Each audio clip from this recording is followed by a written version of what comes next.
gets discovered by Clive Davis. And this relates directly to Powernomics. We've been reading Powernomics, but I'd like to take the book stories and remind you of real life examples. Dr. Anderson talks about Black people's dominance in entertainment in terms of our talent. Our talent is just through the roof in entertainment and sports. We have to own some of that. We must own a piece of that. So Whitney gets discovered and adopted by Clive Davis. So remember, Whitney had a mother. Whitney already had a father. Whitney had people in her life that knew what they were doing, but she needed this white daddy to come along and give her what she needed to go to that next level, right? Because we all want to go to the next level. We dream about sending our kids to the next level.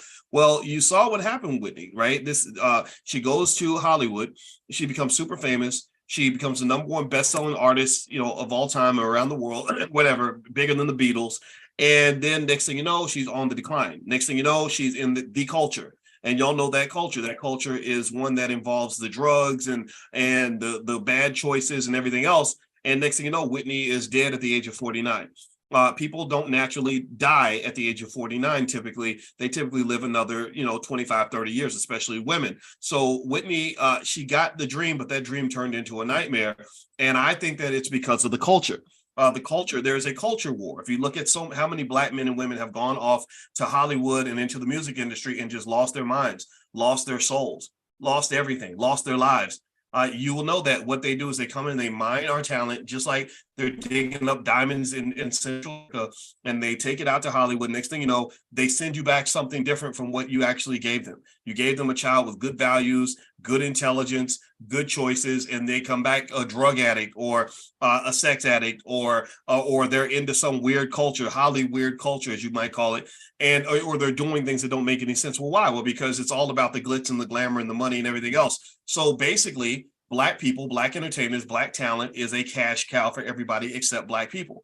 Whitney Houston is not the only tragic example in the entertainment industry. You got other examples. You look at what happened with R. Kelly. R. Kelly, came out of the church too. R. Kelly ends up going out into this world. He's getting all this money, all this women, all this power, all this fame. Then next thing you know, R. Kelly's making bad choices. And these choices are being enabled by an industry that doesn't think that stuff's so bad, right? They think it's okay. Well, you only slept with a couple of 12-year-olds. So we can look past that because he can sing so good. I remember going to the Rainbow Push Coalition convention. And there was a guy there. I was going to the bathroom, and it was 2002. And it was right after R. Kelly got busted the first time. It was right after R. Kelly got seen on video with some child.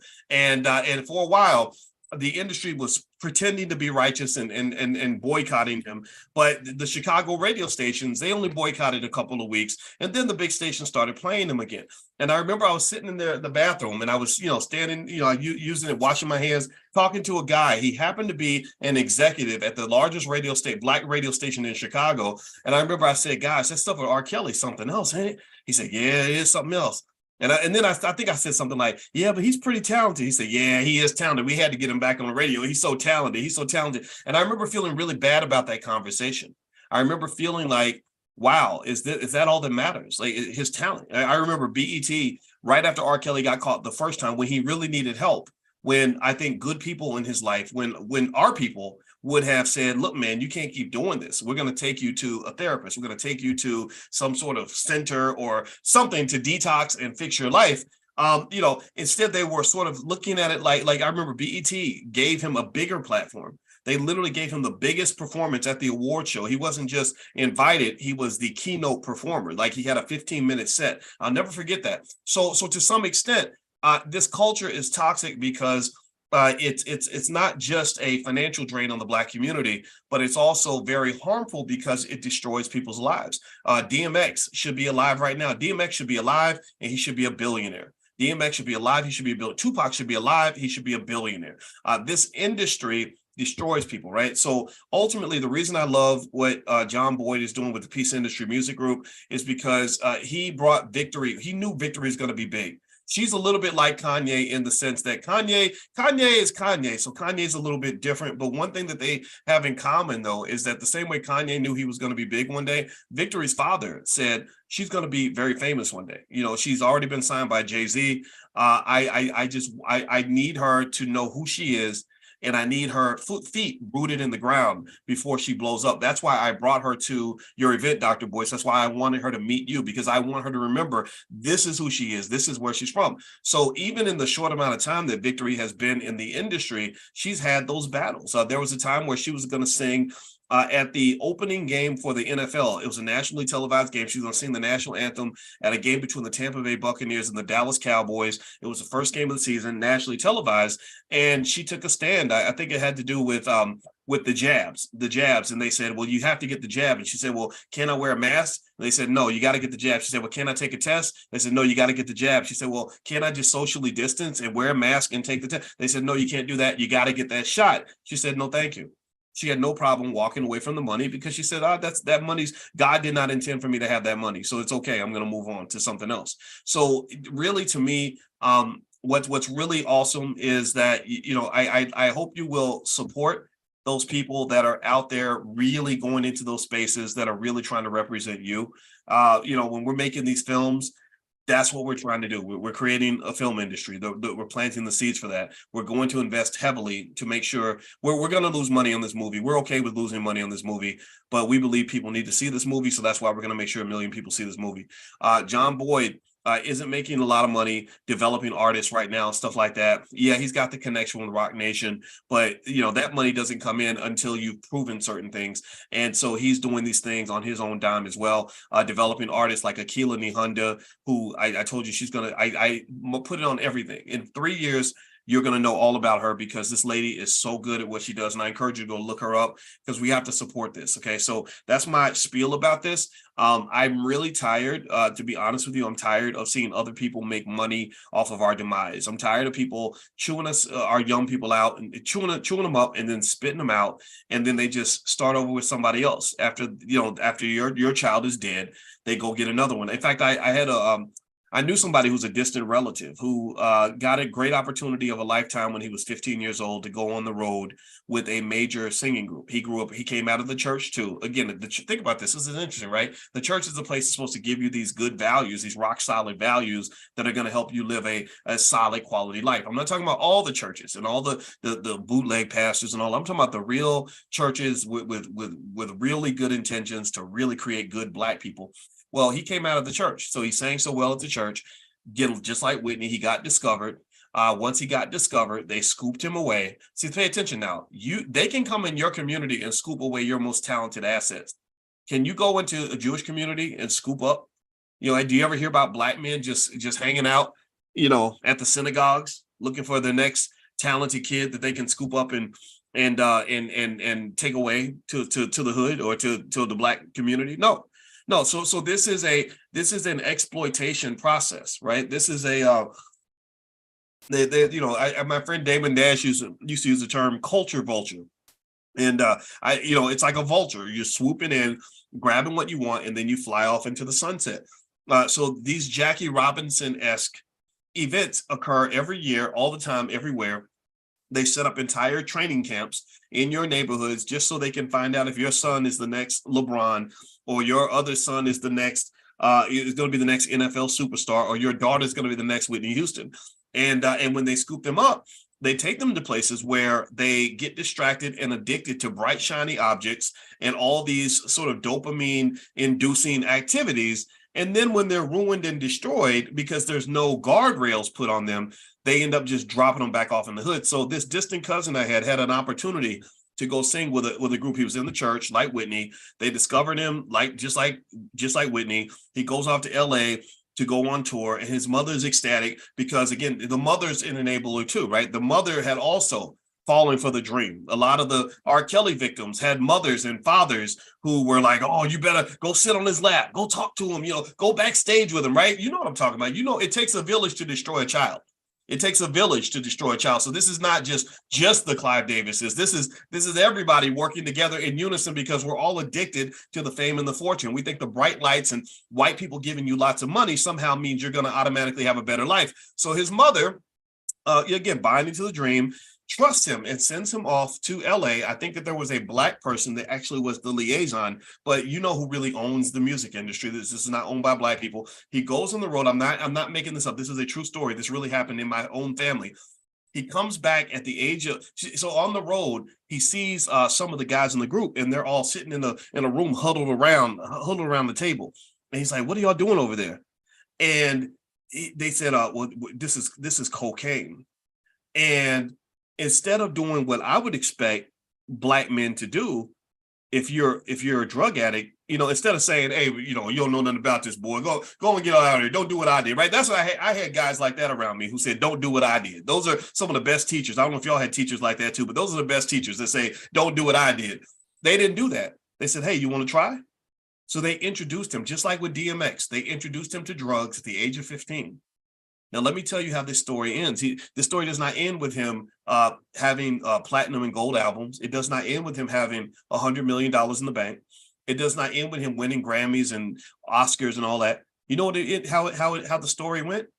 At the age of 45, he was going to jail because he robbed a gas station to get money to buy more cocaine at the age of 45. At the age of 45. He literally went and robbed a gas station to get cocaine. So my point is to say that, that you guys, we got to understand as Black people that you got to start dreaming a different dream, right? I don't think that the Hollywood dream is a pro-Black dream. I don't think that the Hollywood dream is a dream that typically ends well. When I think about the Hollywood entertainment dream, I'm thinking about Whitney, I'm thinking about Bobby, I'm thinking about DMX, I'm thinking about R. Kelly, I'm thinking about even poor Will Smith. And nobody know what's going on with him. He's got his money. He didn't lose his money yet, but Will Smith is out here acting ridiculously crazy. So I don't know what is in the Kool-Aid out there, but I know I don't want no parts of it. I don't want no parts of it, and I really kind of, and I'll share this last reflection, and then we'll start reading in the book. But I like to bring in real things that we're seeing in the world that connect to what Dr. Anderson writes about in Powernomics. He's a genius. His website is powernomics.com, and I hope you'll go and support him. I was looking at Steve Harvey's he did a really good video where Steve Harvey's a guy, he's a mixed bag, right? Some love him, some dislike him. I like him more than I dislike him. I'll say that. I think he works hard. He seems like a smart guy. I don't have anything against Steve Harvey. And I saw his schedule where he talked about his daily schedule. He said he gets up at 4:30 in the morning and he meditates, and he says some wise things. He said meditation is when you're listening to God, praying is when you're talking to God. And then he goes, he said he goes and does his radio show every day for 4 hours a day. And then he goes and he does Family Feud for about 6 or 7 hours every single day. And he starts the day at 4:30 in the morning and he ends the day about 10 o'clock at night.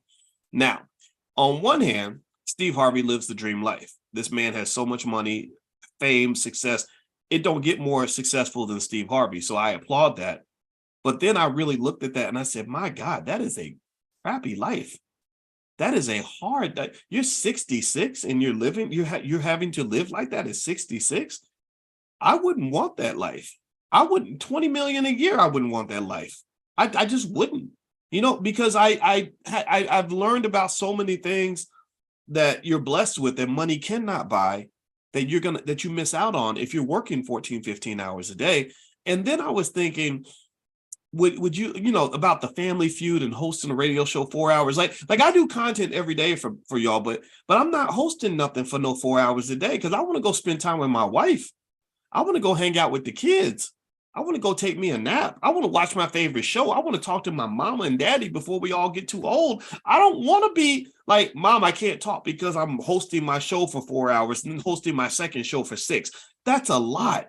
And he has it's a court show, right? He has another show. So here's the thing. I'm not even on any level disparaging what Steve Harvey is doing. I think I'm happy for him, but I wouldn't want that life, because, and I think that I don't know if we take enough time to really process, like, what does a quality life really look like for you? Take away the money. I'd say this. Okay, Steve, I'd like to ask you a question, Steve. If they took away all your money from Family Feud, if they paid you $0 to host that show, would you still spend 6 hours a day hosting Family Feud? If they paid you $0 to host that radio show 4 hours a day, at 66 years old, would you still host the show? And if the answer is no, then that tells me that, in my opinion, money has caused you to do something that may or may not be directly within your true purpose. And again, I'm not even trying to be high and mighty about it. I'm not trying to say money doesn't matter. I talk about wealth all the time. And wealth can certainly be liberating, but Steve Harvey has enough money to be liberated. He's already financially free. So sometimes the life can be a trap. If somebody, here's what I would say. I would never let you get to the point where people can write a big enough check to get you to give up anything or to do anything. Never get to the point, like the question you have to ask yourself is, what are some things that could be offered to me that I wouldn't do for $100 million? And that list should be pretty long. Like, for example, if somebody said, hey, Dr. Boyce, we got this great job for you, it pays $20 million a year. I'll be like, okay, what is it? What is it?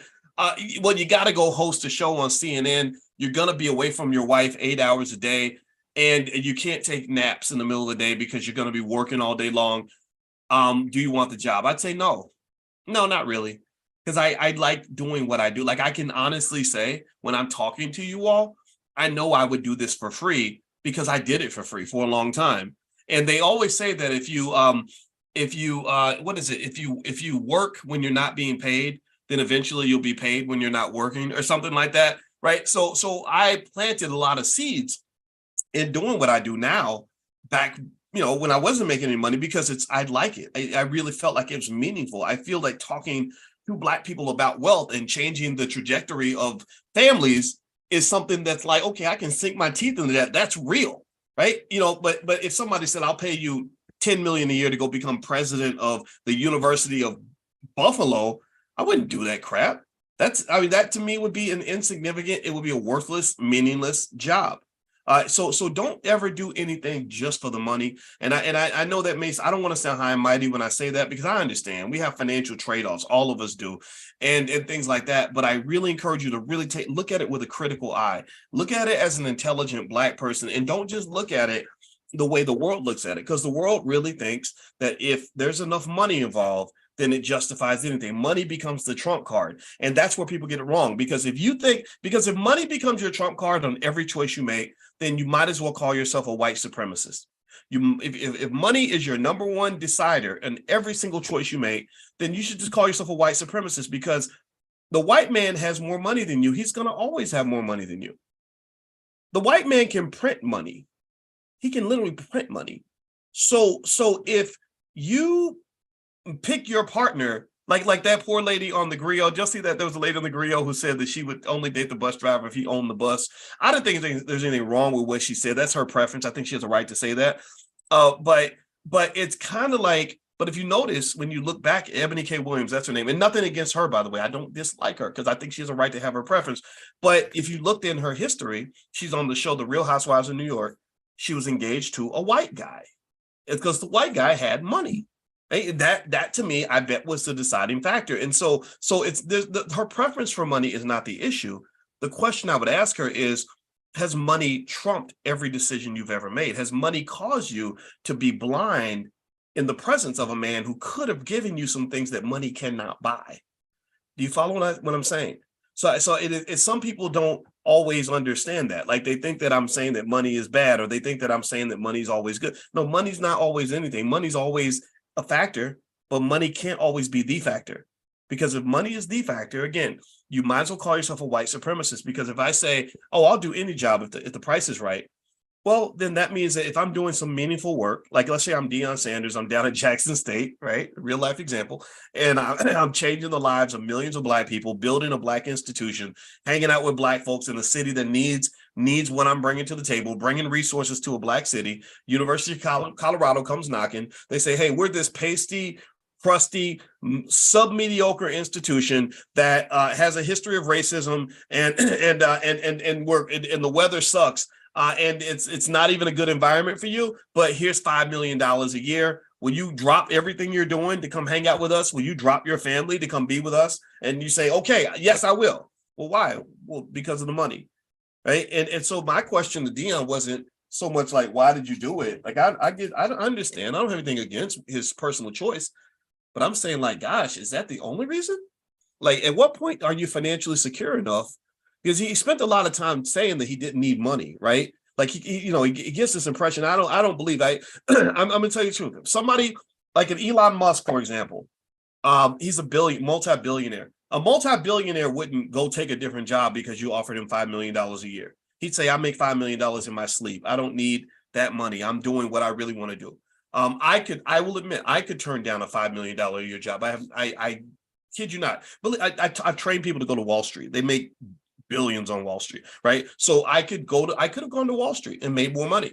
And part of the reason I can turn it down is not just because I see the value in what I'm doing, but also because I've got enough money where it's like, yeah, I can buy what I want. I don't need more money. Thank you very much. Now we're looking at a different criteria.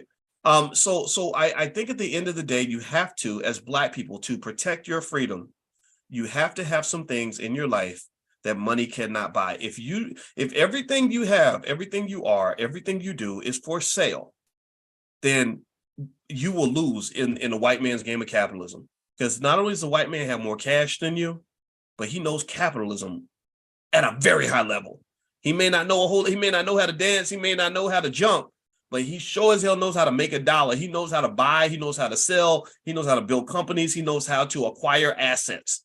And every time they scoop through the hood, they're looking for the next Black asset because Black melanin is liquid gold for them. It is gold for them. They know there's something special about you, and it's important that you understand what is special about yourself.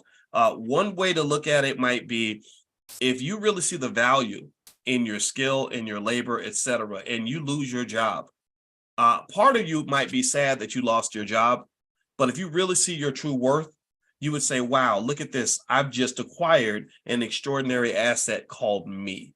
I now have this amazing asset called me that can be developed and nurtured, that can build entities, that can do these amazing things in the world, that can add value in a tremendous number of ways. I'm not really mad about that. Like when I left Syracuse University, they were very happy to see me go. I left, I theoretically left voluntarily, but they were going to fire me. They were going to let me go.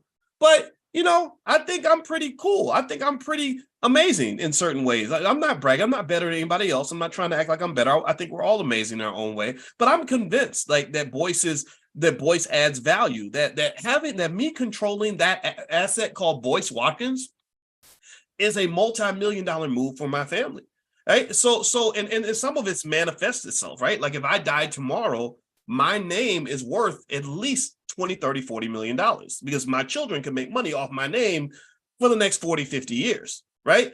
That's pretty cool. But the thing about it is that the economic value, that is not the thing that defines the worth. I had to see the worth before the economics presented itself. So the economics is a manifestation of the internal value. The economics is simply a symptom of the deeper meaning of what I might actually bring to the table, right? The economics is just something that happens. When they say that the money doesn't make the man makes the money, right? So I choose, and I don't want to sound cocky here, but I'm giving you some perspective on this.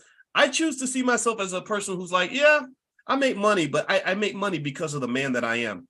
Having money does not make me a worthy or meaningful man. I just make money because I think I am the man. So when Deion Sanders was saying, when you're that dude, you're that dude. And he on the football player, he was that dude. He was that guy. He was so great as a football player. And my argument to Deion was not so much one to criticize his choice, because I think he has a right to make his decision. But my question was, well, if you're really that dude, then why do you need to affiliate yourself with another brand in order for you to truly extract the value that comes with you being that dude? Like, if you're really that dude, let me just say what happens if you're that dude. Think about like Whitney Houston. Whitney Houston was that dude, except the female version of that dude. Whitney Houston was solid gold. Like, even when she was in the church with not a nickel in her pocket, she starts singing, and the angels would be like, dang, well, did y'all hear that? Right? She was the female version of that dude. She was that woman. So what happened when she was that woman? She did not have to leave New Jersey to go and seek her dream out in Hollywood. Clive Davis came to her. When you really are that dude or that woman or that person, or you got the magic stuff, you got the gold buried in your backyard, people will come to you to find the gold that's in your backyard. You ain't got to go nowhere. Black people, you are that dude. People, look, if you don't believe me, look at how many white people and Asian people and Jewish people and Arab people come to Black neighborhoods to find wealth. They come to your community to find superstar athletes they can't find anywhere else. They come, why else would they come to the hood? Right? They come to find the next Whitney Houston because they know our churches are full of them. So with Deion, I was like, well, if you're really that dude, then just be that dude. Go to Jackson State and be that dude, and everyone will come to you. ESPN will come to you. The corporations will come to you. The millions of dollars will come to you. Why are you going and chasing things? You shouldn't have to chase the greatness if the greatness is already there. That's something, and I belabor that point. I'm not going to keep talking about it, but I want to really help you understand this. This is I think an important economic conversation, and it links deeply to a self-esteem conversation. For you to really get your true value, you got to see it. And I really don't know if we always see it. I think that we see lots of value in white folks. I really do. I think that we really love. You think about it like this. I was talking to a young lady I mentored the other day, and I said to her, she was talking about her business idea, right? And she said, yeah, I really want to start this business. I said, okay, well, how much work have you done on this business? Is that the same business you've been talking to me about for the last 3 years? And I said, well, how much work have you done on the business? She said, well, I worked on it for about 20 minutes yesterday, and I thought about it for about an hour last week. And I said, okay, I get that. That's cool. I understand that. I said, well, let me ask you a question. I said, I've seen you go to work at jobs, and I've seen you get up at 8 o'clock in the morning and work until 8 o'clock at night. And not just do that once, but do that every single day for like weeks at a time. If the boss tells you to get there at 8 o'clock, you get there at 7:58. I said, isn't it fascinating that Black people will work incredibly hard for white folks, but won't work 1/10 of that hard for themselves? I said, what if Black people worked as hard on our businesses as we work building his businesses? Like, what if, think about this. Imagine if every Black person who ever had a goal, a dream, a project, or anything, put as much energy into that project as we put into showing up to work every day, on time, overtime, 8-10 hours a day, like busting our ass every day. Think about it. We work hard. Black folks work hard. We'll do the overtime, and you don't mess up. The boss tells you to be there. It's not like you say, oh, I can't make it. I'm too sleepy. I just want to sit. I want to eat some chicken. I want to smoke some weed. I want to watch some TV. You don't do that when Master's calling. When Master's calling, you on it. You're on it. But then when it comes to your stuff, you're like, I'll do it when I'll do it when I feel like it. Or, I've been working for 45 minutes. I'm tired. Right? Like, so here's the first step. This is a success tip I want to share. I humbly submit this. If it doesn't work for you, I get it. I want you to figure out which dream you have, that you will work harder on that dream than you've ever worked on any job in your life.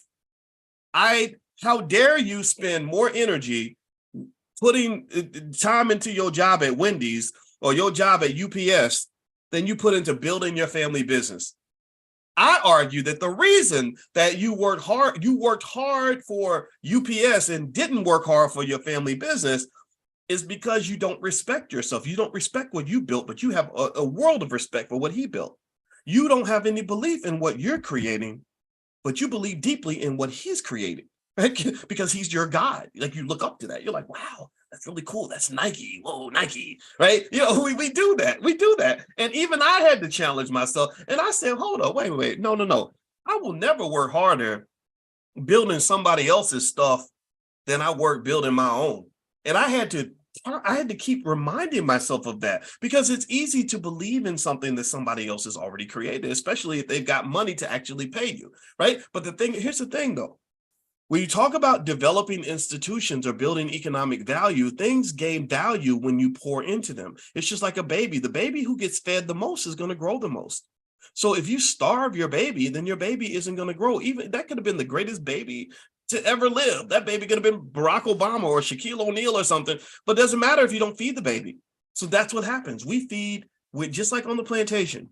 We lining up, getting up early in the morning, feeding their babies so their children grow fat, healthy, and happy. And our kids are at home starving and struggling and being traumatized.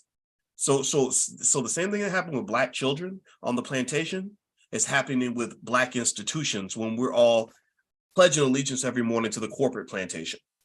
So don't so that's my 2 cents. That's where I'm at. I hope that information is helpful. Let me read. Let me start reading. All right. So here's what Dr. Anderson says on page 204 of Powernomics. His website is powernomics.com. He says the strongest weapon in Black America's political arsenal is the block vote. Although it is small, it has great political potency because it is the nation's only block vote. No other group, not women, Hispanics, senior citizens or whites, vote as a block. These voter groups are not loyal to national political parties and rarely give more than 40 to 50% of their vote to any specific political party. Black Americans are the exception. They have the sole distinction of typically aligning 95% of their vote with a single national political party. For instance, from 1870 until the 1930s, nearly 100% of this country's Black voters voted as a bloc for the Republican Party. From the late 1940s until the present time, nearly 100% of the country's Black voters vote for Democrats. Over the course of these 40 years, neither of the national political parties nor any white office holders have sponsored a program or public policy strictly and solely designed to address the needs and interests of Black Americans. They have never been paid a quid pro quo for their party loyalty and block votes. A block vote and quid pro quo commitments go together like ham and eggs. They support and complement each other. But Black voters do not demand, and white politicians do not practice quid pro quo with Black voters. They are paid for their support with tokenism, even by liberal white politicians who hire a few Black staffers, appoint Blacks to powerless boards, and socialize with Blacks when there is racial discord. Since Blacks never seek group-based benefits, how would even a willing politician repay them? Reportedly, President Bill Clinton was amazed. Bill Clinton, interesting. This is so you're going back. He's going back 30 years, but I want you to see how much of this still applies today. He says even President Bill Clinton was amazed that Blacks did not demand benefits for their unflinching support of him. So you make the biggest mistake you make politically is that you make the biggest mistake that a person can make in negotiation. You give loyalty without asking for anything in return. Unconditional loyalty is like walking into a store and saying, here's $1,000. And they say, well, what do you want for your $1,000? You say, nothing. Just give me whatever you think I should have. Right. Sometimes if you run into a nice store owner, they might say, oh, well, here's a pair of jeans. Right. But really, a lot of store owners would say, man, you are so stupid. OK, well, fine. Thank you for the money. I have a nice day. OK, so here's the deal. We get screwed in elections because we, for some reason, think that there's something wrong with demanding something in exchange for our vote. And one of the things I just can't fold on, I can't change this. I don't think there's anything wrong with making this point. I'm never going to vote without asking you for something. I'm never going to do labor for a political party or anything on any level without getting something in return and knowing what I'm getting. So let's keep reading here. So he says, since Blacks never seek group-based benefits, how would even a willing politician repay them? Reportedly, President Bill Clinton was amazed that Blacks did not demand benefits for their unflinching support of him. However, as Black America matures politically, the practice of ignoring the needs of Black voters instead of quid pro quo for Black America is no longer acceptable. Black Americans want to benefit in proportion to their contributions in the political arenas. We must use quid pro quo agreements to ensure delivery of services and economic resources. We must use these agreements to establish clear distinctions between Blacks having access to power and Blacks actually having power. That's an important distinction that people don't understand. Give me a yes if you can hear me. Let me know if you can hear me okay. I want to make sure my audio is coming through all right. Make sure you guys can hear okay. Give me a yes real quick. Okay, thank you, Pacola. All right, and Mr. Jan Jasmine, I appreciate you, brother. All right, so one thing that's interesting here, and this is an important distinction, is you got to know the difference between having access to power versus actually having power. You see this a lot on the corporate plantation. You'll see people that get high and mighty and feel very proud about the fact that they are a senior manager at Walmart or that I am an executive at Goldman Sachs. And the reason they get excited is because they have access to power. But the problem with that is that when you have that access to power, they can take that away in a second. They can cut the lights off at any moment that they want to. That's not the same as actually having power. That's like somebody who babysits so many children that he thinks he's actually a real parent. Or because you have a daycare and you have hundreds of kids come, parents loan you their kids every day, you really think that you have children. You actually believe you've given birth. Those are two different things. Giving birth takes time. Giving birth is hard. Giving birth takes commitment. Giving birth takes the commitment to day, hour by hour, pouring into that child and raising that child up. Making a baby doesn't make you a parent, but also babysitting does not make you a parent. So a lot of times we become, I believe, economic babysitters for other people's institutions. We breed babysitters, just like in Japan, they have geisha girls where they train the geisha girls from the time they're born to know how to serve a man, how to get his slippers, how to get his tea, how to rub his feet, all that. That's your whole, like, or like that lady in Coming to America when the prince was like, well, what do you like? She said, whatever you like. Well, what do you like to do? Whatever you want to do. Well, what do you want to talk about? Whatever you want to talk about. Because this lady in Coming to America had been trained from birth to serve the prince. I believe, and I think this is, I don't know if this sounds radical when I say it, but I believe that from birth, you're trained to serve white people. I believe that. I believe that from birth, you're trained to serve the corporate plantation. Think about this. Go back in your life.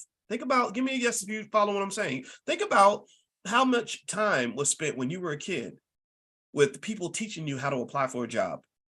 Anybody remember, like, in high school? Did anybody go to a high school where they would be helping, quote unquote, helping the kids by like teaching them how to fill out job applications before they graduate? Like, you're gonna have to know how, this is how you do a job interview, and this is how you're supposed to dress. Anybody know that? Like, and I fell for it. I was like, okay, I'm supposed to wear a tie, I'm supposed to speak a certain way. Like, we all do that. And it's not that they were trying to be sinister, even they didn't understand it. It's not even just a racial thing, because they do that to lots of people. This is capitalism. So you learn, you're literally trained to be a babysitter your whole life. And not one time does somebody say, you could, instead of being a fake parent, you could actually be a real one. Instead of pretending to run the company, you actually could run the company. Instead of code switching, Monica Conley, thank you for that. Yeah, instead of you having a code switch every day, which creates a psychological dysfunction, by the way. You literally are I'm going to ask my wife about it, if there's some connection between code switching and severe personality disorders, because it sounds to me like you're developing a multiple personality, right? On one hand, at the job, you speak a certain way, and it's really sad, right? You ever hear somebody that's like real ghetto in their real life, but then they get to work and they sound like Tammy from the suburbs, and it's like hilarious because you're being fake, or they'll answer the phone and not know who you are and answer with their fake voice, and then suddenly the real voice comes out. Or Tyrone, it's like, speaks a certain way. Hello, this is Tyrone. How are you today? And then you're like, hey man, what's up, dog? Right? Like we do this, right? And we think that that's just a part of being Black, that's something you have to do. And what I would say is, I remember noticing when I would go to work with people who were not Black, and I was like, wow, that's amazing. They don't have to code switch. They get to be themselves all the time, and they can talk about how they like rock and roll and whatever other people do. I don't know what other cultures do necessarily, but they can talk about their favorite TV shows and whatever, and just fit right in, and I was like, God, it would be nice to be in a place where I just fit right in, where who I was not criminal. And I felt that way. I remember feeling that way in my last job, when the last job I had when I was at Syracuse. I remember feeling like, God, I can't really be me. Like, me being me and just letting Boyce out is a bad thing. Well, who told me Boyce was bad? Do you understand how unhealthy that is, to have that much contempt for the real you, that you're scared to even show people who you really are? That is a prison that you do not want to live in for your whole life. It will drive you insane. It's not healthy. So anyway, so this whole distinction Dr. Anderson makes in Powernomics, page 205, about access to power versus actually having power is extremely important to notice. Because there are plenty of Black people you'll see in media, on TV, that maybe they host a show, maybe they're part of a corporation or whatever, who have access to power, and they seem to be important. But I look right past the access to power. I look for the people that have real power. I say, okay, who's really able to make the decisions? Okay, you were the star of the movie, but who paid for the movie? Because that's the person who really has the power, not you. They can replace you in a week, Jonathan Majors, right? Jonathan Majors, talented actor, don't get me wrong, but he's going to be replaced. Marvel's going to get rid of him. They're going to find somebody else, and you'll fall in love with him too. I want to know who's really paying the bills, like who's really got the real power. Okay, so let me keep going. Without agreements, only those Black individuals and organizations who benefit from the status quo and hold themselves out as representing Blacks will receive benefits. So you have people that sell Black people. They claim to serve Black people, but they're actually selling Black people. What they'll do, and I've seen this game up close when I spent a lot of time with Al Sharpton and stuff like that. I'm not even mad at him for it. But I have to be honest about it. But I remember seeing how the brokerage game went. And it was really interesting to kind of be there. And I've always said this, though. I've always said I think Al Sharpton is one of the smartest people I've ever met. He tells the best stories in the world. And I've sat there for hours and hours with him telling me these great stories. I did not dislike this guy. I'm going to make that clear. I just did not agree with him politically.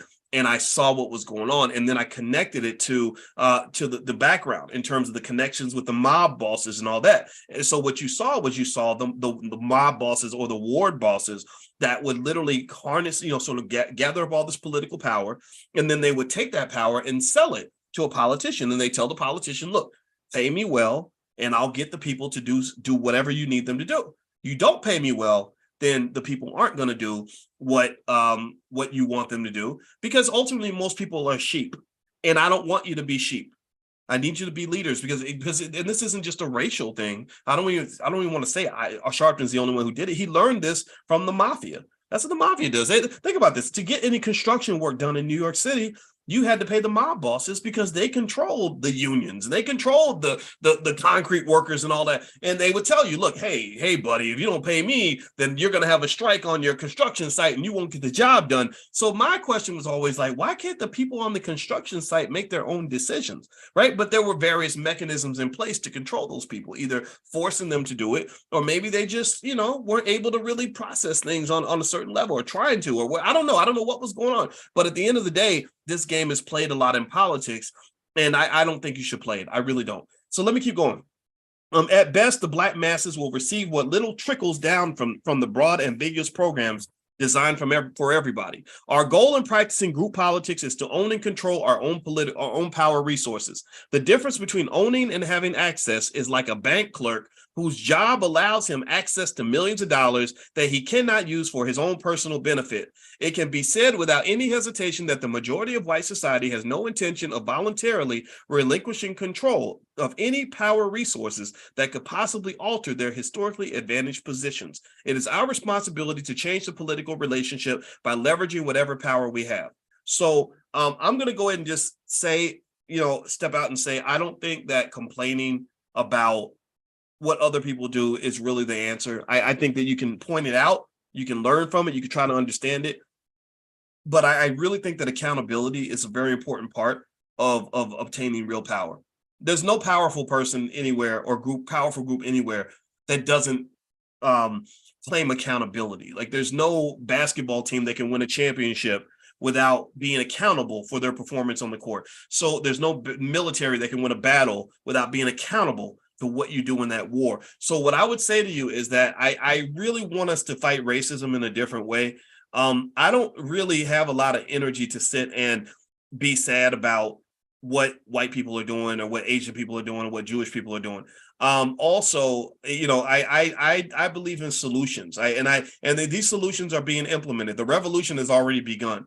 In case you haven't noticed, it's happening all around you. The revolution is occurring. I saw a video the other day where I saw the rapper 50 Cent go into some sneaker stores, and he was making fun of the fact that the sneakers were $700-800, or $2,000 a piece, and he said, "Who would pay $2,000 for sneakers? Who would pay $500? Are you crazy? You out of your mind? That's too much. That's stupid, right?" And I loved it, and I think that's great because what I saw was I believe that through the work we've been doing, I think B1 people, I think that intelligent Black people, I think that foundational Black Americans, et cetera, I think that we've been pushing the envelope. I think that we've been pushing the stupidity. We've been talking about the ignorance. And now the rappers, I think, are catching up. I really believe that. I believe the entertainers are trying to fit in because when they start acting buffoonish, we're the first ones to call them out because we're the free slaves on the plantation. We're not even slaves on the plantation. We're the free men on the plantation. So if we see somebody acting a fool, we'll call it out to the point where Nick Cannon then becomes embarrassed.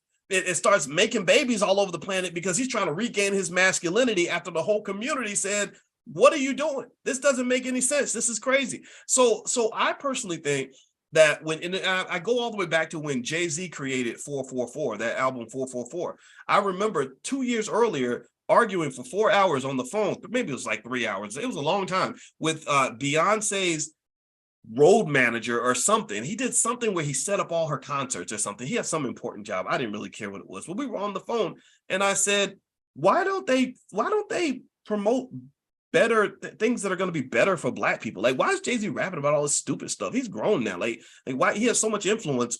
Why don't you rap about things that are going to help Black people? And he was trying to convince me that Jay-Z was pro-Black and, oh no, you don't get it, Doc. Jay-Z really, he gets it. And I'm like, well, if you get it, then rap about it. Your music should reflect that. Why would you keep your intelligent ideas to yourself, but then feed our community ignorant ideas? I get it. You may think that that's what people want, but that's only what they want because that's all some people know. That's what you think they want, right? You form an addiction or you form a taste for whatever's fed to you. If they're feeding poison to you, then you gain a taste for poison, like an alcoholic. You're not really even supposed to really like alcohol, but you get used to that poison in your body to the point where you can't live without it. So basically, I don't know how much of an influence that I have, but I did make it clear. I said, it doesn't matter what he believes. What matters is what he does. And a couple years later, 444 came out and he was talking about wealth and generational wealth and everything else. And there was a time where I remember around 2010, 2011, there were not a lot of people doing this kind of stuff. There were not a lot of places you could go and kind of hear those sorts of messages. Now you hear it everywhere. And I think that we were part of that. I'm not going to say that I was the only one or whatever. Dr. Claude Anderson came long before I did. But I will tell you that I believe the revolution has already started. Things are already getting done. There are millions of Black people that are educating their own children. There are millions of Black people now creating their own jobs. There are millions of Black people supporting Black-owned businesses. We Buy Black is now a multi-million-dollar company that was created by you and your desire to support Black. So anybody who's wondering if when's the revolution gonna start, it ain't gotta always start with a gun. You know, China has had many wars in the last 20 years, and those wars did not involve weapons. The wars involved money. The wars involved ideas. The war involved culture. You're in a culture war right now, right? So why do you think I get up here every day and I share this perspective? It's because we're in a culture war. I say, okay, I got to get up. I got to out battle the enemy. I got to outdo the ignorance. And the ignorance has a bigger megaphone in some situations. So I have to give my message 10 times for every time they give their message once. That's okay. I can do this. We can keep going, right? So don't think that this is not making a difference, but it takes time. That's why we put together Project 2070. I told you the year 2070 in my gut is when you're really going to see all these things really come to fruition. I'm talking about 50 years, 47 years in the future, where I got that idea actually from China. China's plan to dominate the world was a 100-year plan. They're about year 55 in that 100-year plan for world domination, and they're already succeeding. They're already making progress. So be one, mark my words, be one people, your children and grandchildren are going to be the ones who employ everybody else's children. All right, so let's keep going. Political action step number 8, mobilize a reparations movement to place Black Americans in the equal status to American Indians with legal claims on the expropriation of labor, property, and life. Page 206, Powernomics. Powernomics.com is where Dr. Anderson's books are.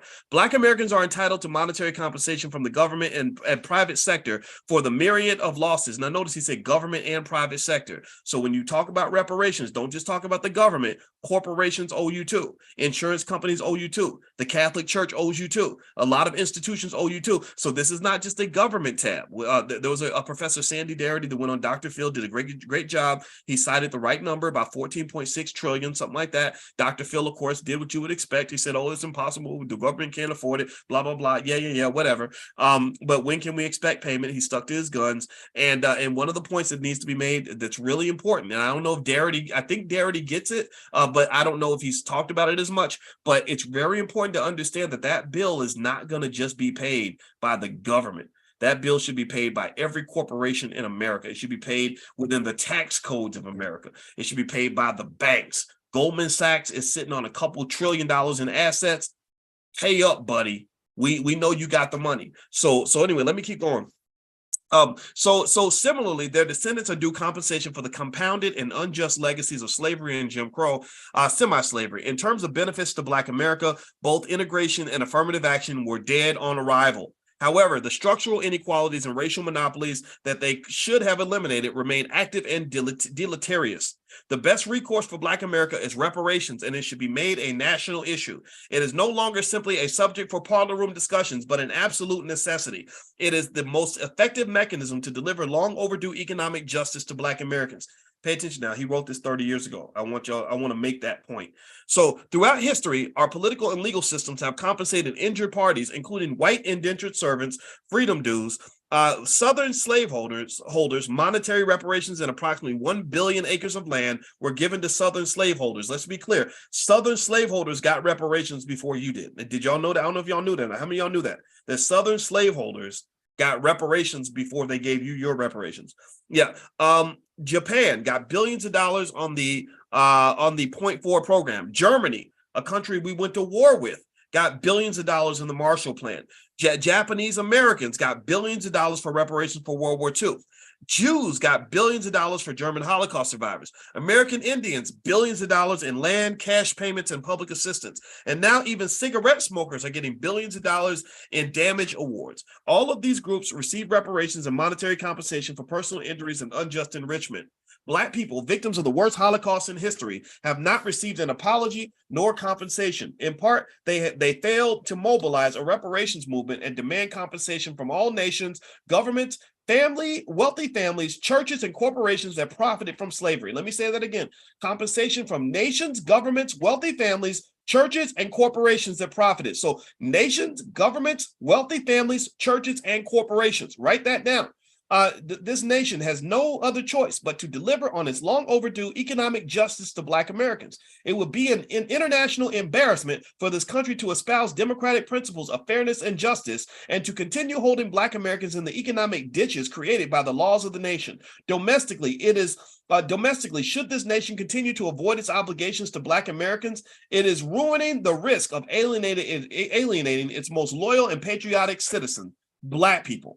As the reparations movement grows, Black Americans will search for precedents and models.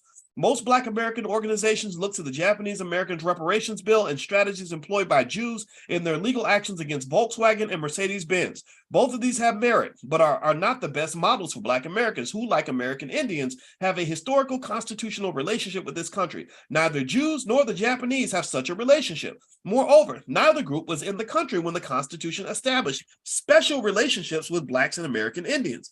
Even though there is still great poverty among Indians, they receive many opportunities and advantages because of their constitutional status. So what he's saying is that the American Indian model is one that you should pay closer attention to because that's the one that reflects a group of people that have been here since this country was founded. They are the people that you should be looking at, not looking at foreigners who came to this country and got a little bit of money from the government, right? If you move to Denmark or you move to Japan, what kind of reparations do you think the Japanese government would pay you? What kind of treatment would they give you? They wouldn't treat you like a citizen.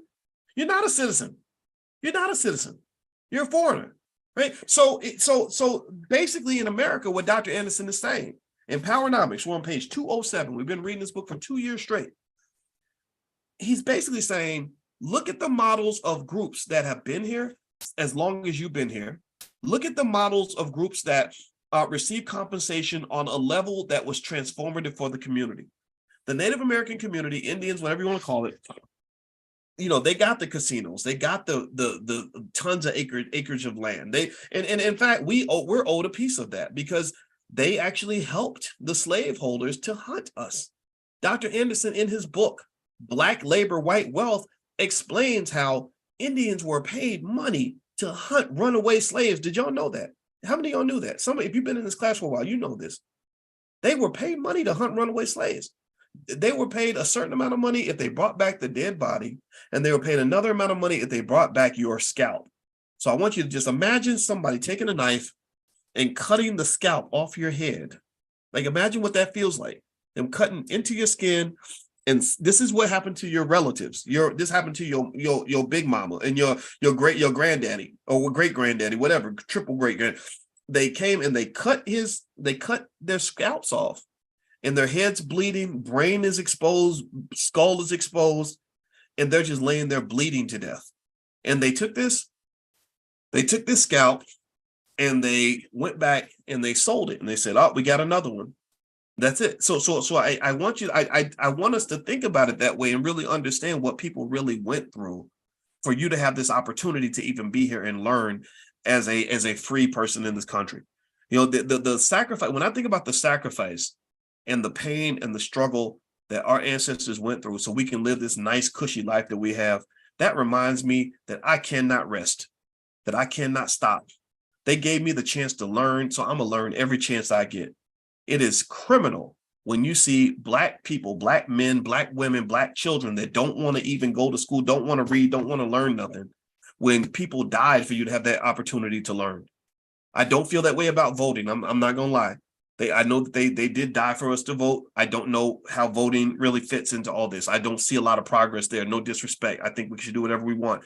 But when it comes to learning and doing the things that we need to do to make a difference in our world, I think it's crazy that we walk away from education, or that we've convinced ourselves to become anti-intellectual when that's the exact opposite of who we're supposed to be. So let's keep going. All right, so let's keep reading. So let's see. He says here on page 207 in Powernomics, his website is powernomics.com. You should get copies of Dr. Anderson's books. We should all support him. He says, domestically, should this nation continue to avoid its obligations to Black Americans, it runs the risk of alienating its most loyal and patriotic citizen, Black people. As the reparations movement grows, Black Americans will search for precedents and models. Okay, sorry, we already talked about that. Although initially these benefits were targeted only to Indians confined to reservations, within the last half century, they were extended to all who claimed to be Indians. Those $5 Indians, like that Congresswoman, I forgot her name, who pretended to be Indian, but she really wasn't. Now Indians are getting double benefits. They get the benefits of being a citizen living off the reservation, as well as the benefits of being a non-citizen living on the reservation. The benefits did not change when they were declared citizens at the turn of the 20th century.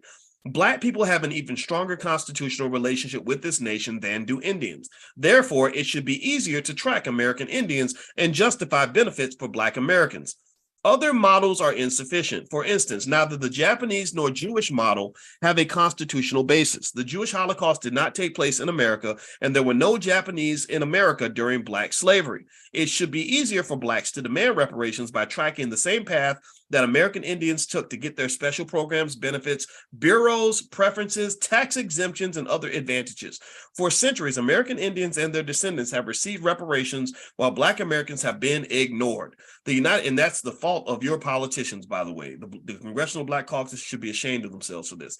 The United States Constitution specifically designated Black people and Indians living on reservations as non-citizens and excluded both groups from certain rights and privileges. Blacks were mentioned 4 times and Indians twice. The Constitution did not apply to Indians not living on reservations. The path Indians took to reparations that Blacks could track is summarized below. Number 1, Indians filed a natural rights claim against the land on behalf of their ancestors.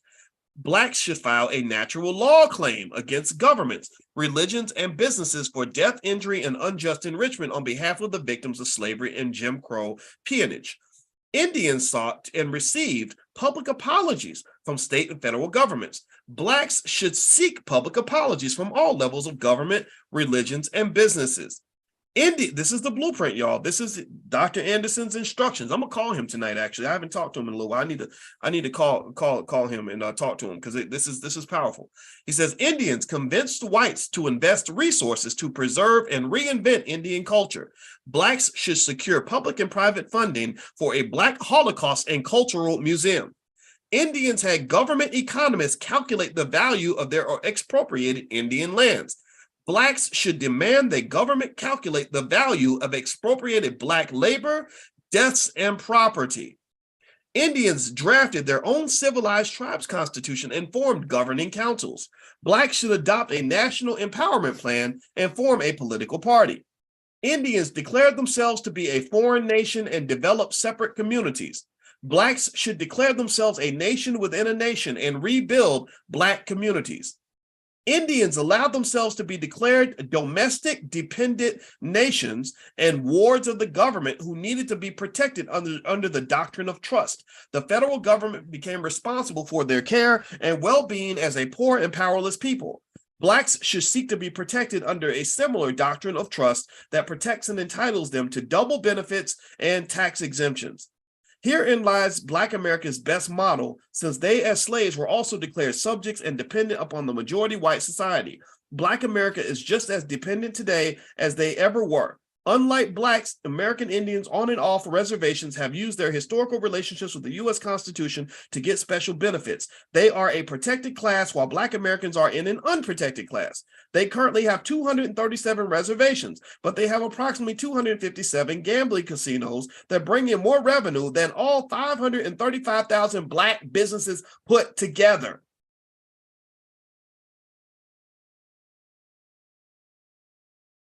Did y'all hear that? I want us to stop and hear the crickets real quick. Y'all probably thought my screen froze. I had to stop because, did y'all hear that? 237 reservations, but they have 257 gambling casinos that bring in more revenue than all 535,000 Black-owned businesses put together. Let's keep going, shall we? Congress has the authority to award funds to Indians. It also has the authority to award funds to Black ex-slaves according to the Civil Rights Act of 1866. Man, thank you, Dr. Anderson. I got to call him right after this and thank him for this, because I've not read this part of the book yet.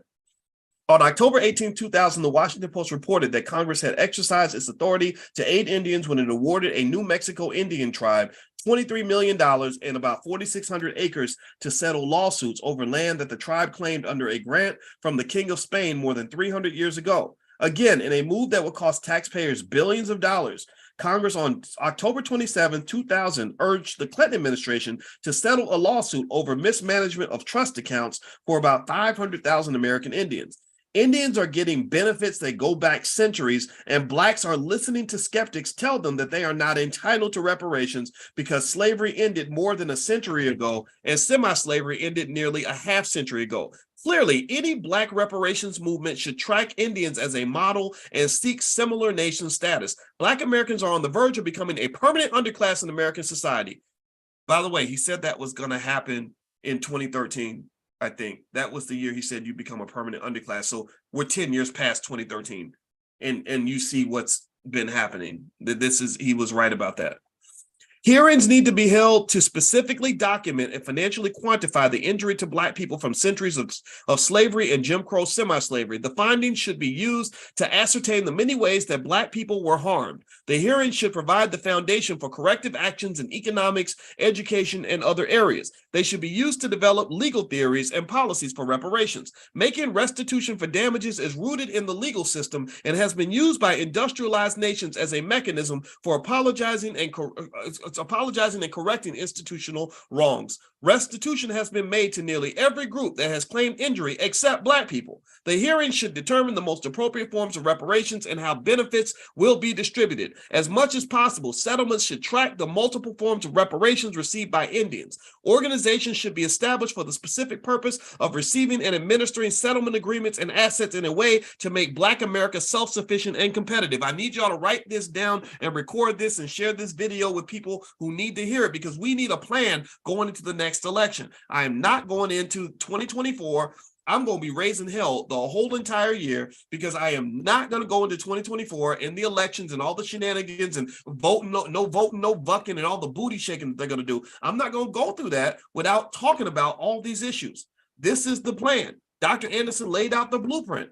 This is what you need to get focused on this. And again, I'm not going to tell you what to do. I'm asking you to commit to this. Pick your stick and stand on it. Pick your spot. Stay at your spot. Don't let people nudge you from the position that you're taking. Just say, I'm sorry. This is where I'm at. You said no voting, no vucking. I say no reparations, no vote. Right? I'm not moving from this spot. Let me keep going.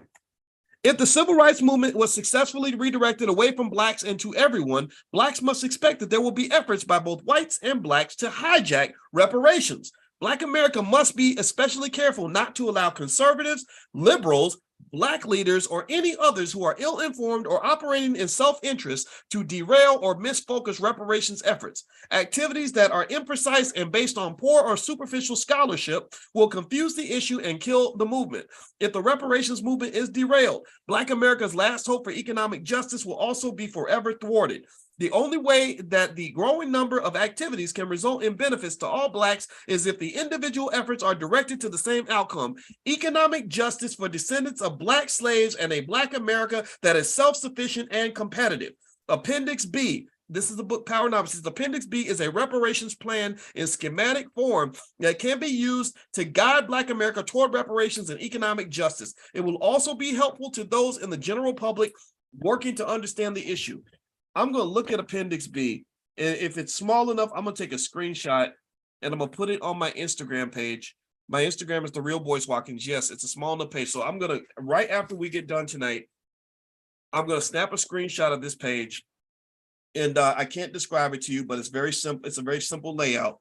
And I'm going to put this up. And I'd like for you, if this is if you're in agreement with this, I'd like for you to take this information and share this and study this. And I think this can be part of the plan. I think this can be part of what is required, because Dr. Anderson talks about some interesting issues. It's on page 248 of Powernomics. You can get copies of all of his books at powernomics.com. I repeatedly ask all of you, if you have extra money and you want to support that movement, support him.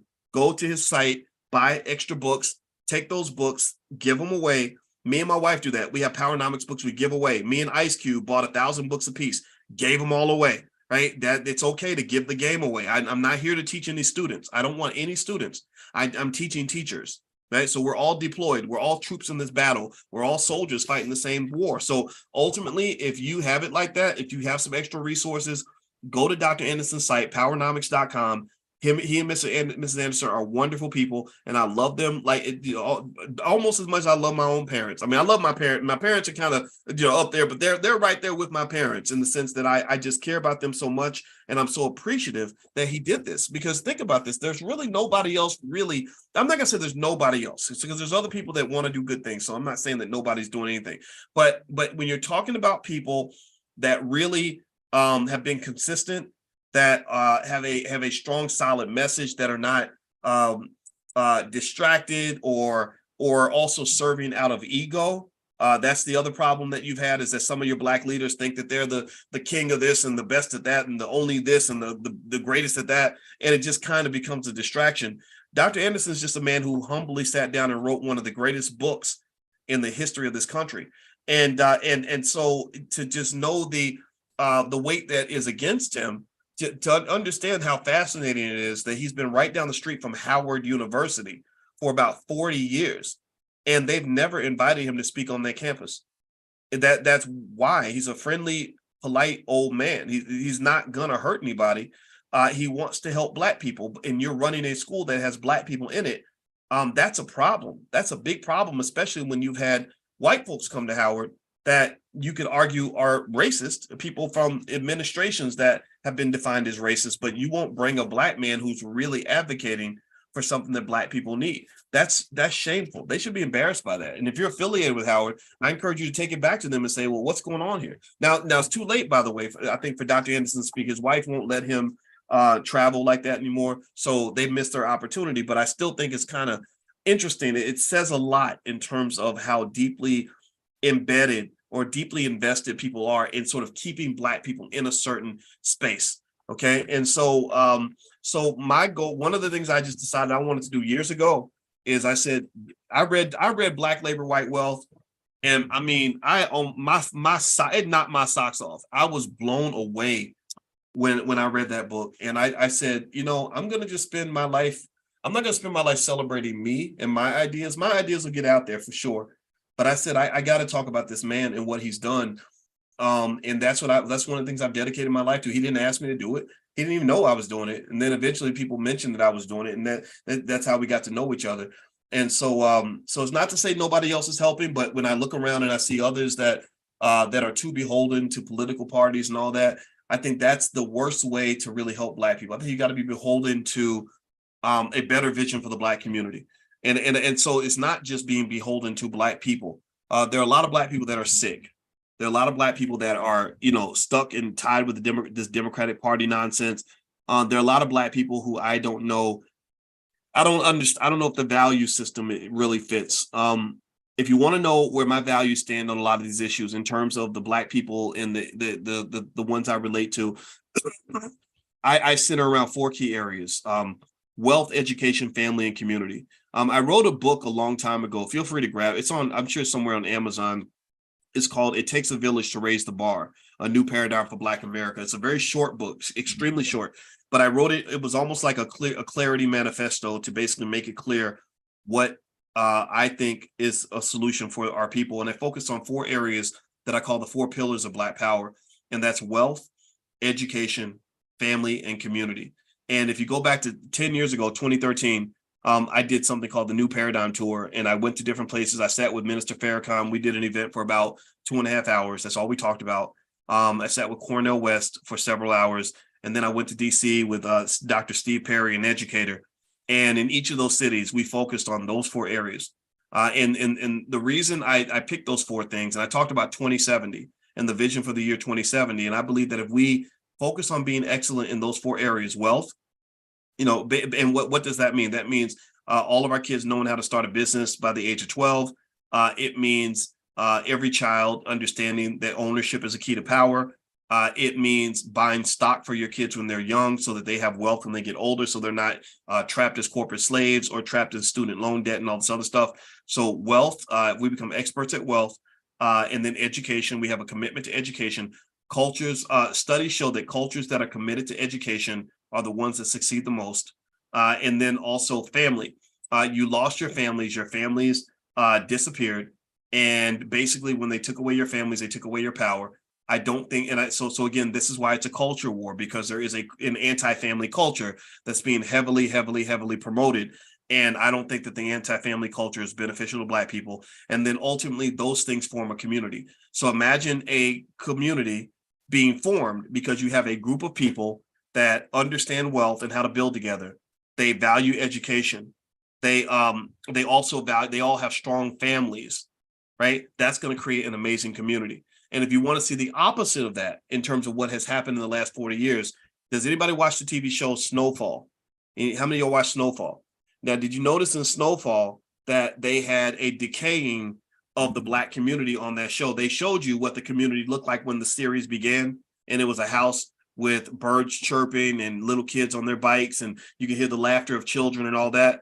And then slowly but surely, every episode, the neighborhoods got worse and worse and worse. To the end, it was ashes. It was just burnt. First it would, there you see police helicopters, and then you started seeing one building on fire, and then you started seeing like buildings burned down. And by the end of the show, the whole community was like burned to ashes.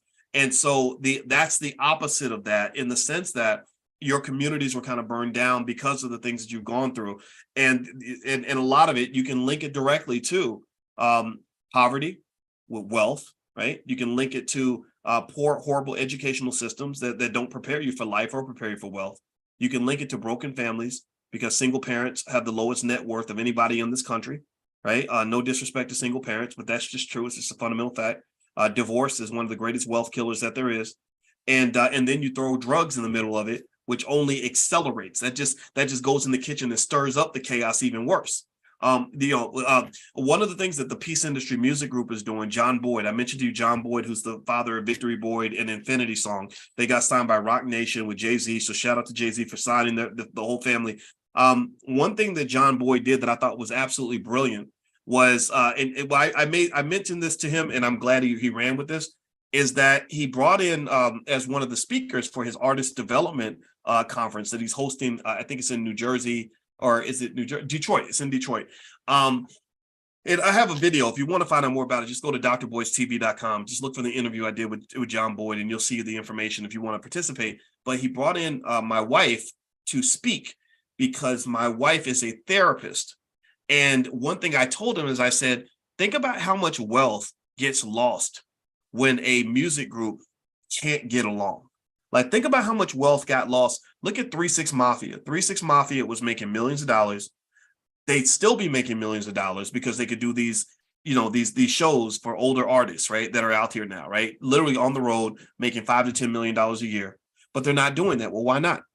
Well, it's because the group fell apart. And when I heard one of the rappers in the group, Juicy J, they said, well, why is the group apart? What happened? He said, we got involved in drugs. And once we got on drugs, people stopped showing up. People started fighting. People's egos were out of control. And the whole group just fell apart. So a generational wealth, a legacy of generational wealth was destroyed because the group could not stay together. The same thing is even true, and I don't think you would mind me mentioning this as an example. You guys know that I'm friends with Willie D from the Ghetto Boys. Willie D and the Ghetto Boys. Think about how much money the Ghetto Boys could make if they were traveling the world and generating income together as a group. But for whatever reason, things happen and the groups fall apart, right? Well, your family is your $1 million music group. That is your $1 million group. Maybe you're not as big as the Ghetto Boys, but a family that works together. John Boyd's family has 9 kids that all work together. All of them work together, and they're making insane amounts of money together as a collective unit. They are the new Jackson 5. Look at the Jackson 5. Look at New Edition. New Edition is there. Bobby Brown's huffing and puffing around the stage, trying to sing "It's My Prerogative." You know, he looks like he's about to fall out any moment, but Bobby Brown is up there with New Edition making money because they figured out how to overcome their differences, to deal with whatever pain and trauma that they had, and they didn't let it get in the way of their ability to build something together. And in fact, one of the members of New Edition is a student in the Black Business School, and he's a great guy. I love talking to him. It was really interesting. So my point is to say that if you keep the group together, you can win the game of economics, because I've told you 1,000 times, and I'll keep saying it, economics is a team sport.